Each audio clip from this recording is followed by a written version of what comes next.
Hey, fifth graders, how are you doing? I certainly hope that you guys enjoyed the chance to build your own story based on the music that you heard. That was an idea where you were taking things and thinking about the song itself and the emotions behind it. But now we're going to move on to where we look at how a song is actually built. How a piece of music, whether it is a song that somebody sings, a symphony that is played by an orchestra and is a very long piece of music, or any other thing, it has to have something that helps string it together. It is a lot like a book. Now, a book has, or any short story, has a beginning, a middle, and an ending, right? You had to come up with a way to have your narrative have that just from the emotions. Now, I want you to think about how, when you listen to things, you can hear some basic ideas come back sometimes. Form is the idea of structure in how a piece of music is put together. I'll say that again. Form equals the structure of the piece of music. Now, every time that we hear something new, we give it a name. Oh, that's Bob. That's Jerry. That one's Icky Bicky Boo Boo. No, not names like that. The way that we give a name to a particular part of a piece of music is by labeling it with a letter. And every time that you hear something that is a little bit different, we give it a new letter. Most things are really simple. You can have simple patterns, A and B, where you just have two parts. You could have A, B, A, where the first part comes back again. You could have what is known as a rondo, where you have one theme that keeps coming back, one musical idea that keeps coming back, and something different every single time between. A, B, A, C, A, D, A, E, and so on until the piece of music finishes with A and the composer stops. Now, I want you to listen to some of the pieces of music that I have listed for you and see if you can figure out, listening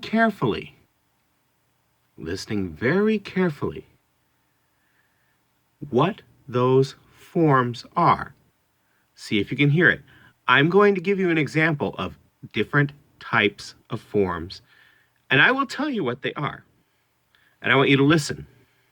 Listen closely so you can hear, oh yeah, I recognize that change.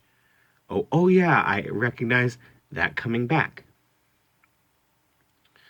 Then I will give you a list of a few other songs that I want you to identify on your own, what you believe they are to be.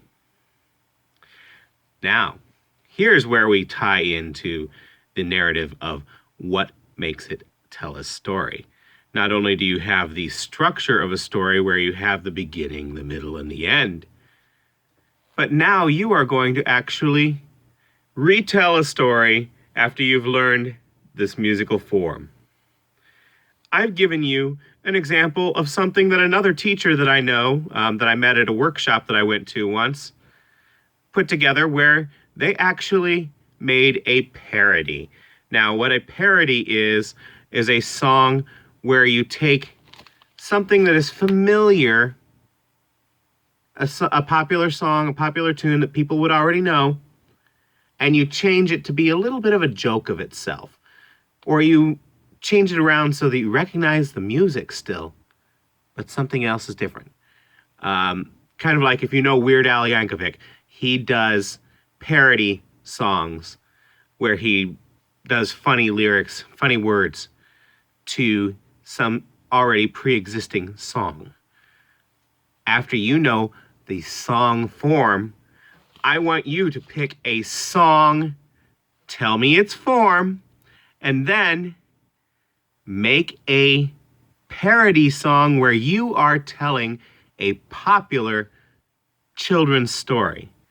A song that tells the story that you already know, a lot of people know, but you're going to write a new way to put it in. So you're putting it into a rhyme, into a poem, so it will fit as song lyrics. The example that I give you, the teacher actually took the Three Little Pigs. I'm going to say you can use whatever story you want, as long as it's a story that most people would recognize. And tell me, whoops, earthquake. Tell me what the story is. Retell the story in the new words, so you're getting a little English language practice out of it. And also tell me the structure of the music behind it. How many different things change as you go? Are you up to the challenge?